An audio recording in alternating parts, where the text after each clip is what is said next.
Tiens, on va aller dans le département du Rhône où David me passe un petit coup de fil. Bonjour David. Bonjour. Alors vous votez comment vous quand je dis que la gauche ne doit pas imposer la PMA en janvier? Eh ben, je suis d'accord avec vous. Et pourquoi? Alors que je suis de gauche, et que je suis pro-mariage homosexuel, parce que en fait, je fais une PMA en ce moment avec ma femme.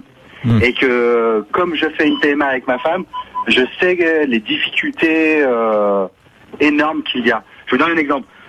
J'ai découvert avec la PMA que je fais avec ma femme que dans la région du Rhône, il n'y a que 7 donneurs masculins. 7.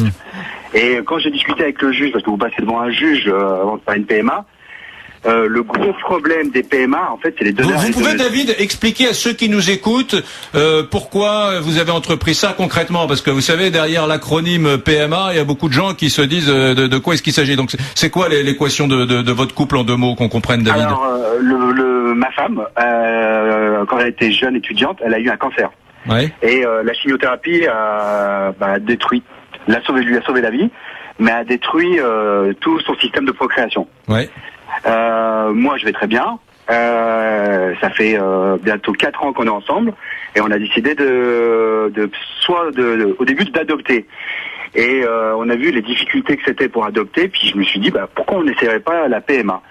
Et depuis 1 an, on a passé le process de la PMA, c'est-à-dire les entretiens, les examens médicaux. Oui. Et c'est comme ça qu'en fait qu'on a découvert que c'était vraiment la PMA. Quoi. Alors qu'est-ce qui va se passer là en ce moment? Qu'est-ce qui va se passer pour votre femme?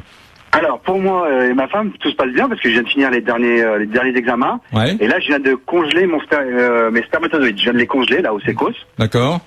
Et on attend une donneuse. D'accord, on attend une donneuse. D'accord. Et c'est là où il y a vraiment un problème avec la PMA. C'est que vraiment, je vous donne, j'ai pas donné mon vrai nom à l'antenne. Je m'appelle pas vraiment David, mais par exemple, je suis d'origine maghrébine. Ouais. Et musulman pratiquant. Ouais. Et le docteur du sécos, je lui ai promis que quand j'aurai un enfant, parce que ça aussi c'est bizarre, je peux être donneur qu'à partir du moment où j'ai eu un enfant. Ouais. Et j'ai promis au docteur du sécos que dès que j'aurai un enfant, je serai donneur. Parce qu'il n'a pas de donneur maghrébin ou indien ou africain ou chinois.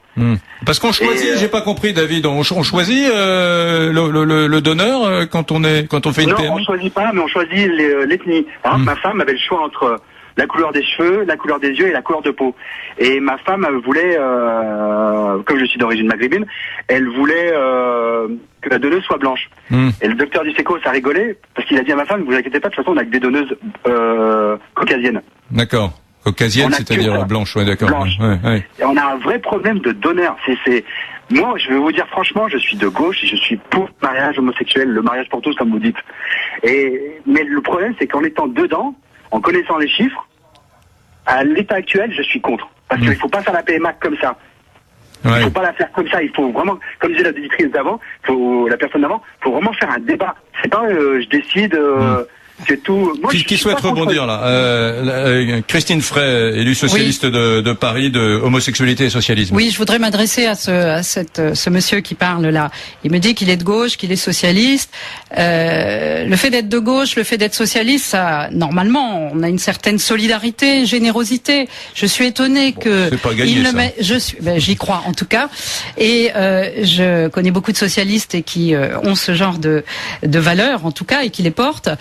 Je crois que là, on n'est plus dans les valeurs, là, dans ce que dit votre interlocuteur. On est dans les donneurs sont rares, donc il faut surtout pas ouvrir parce que ça va faire de la concurrence. J'ai pas dit ça.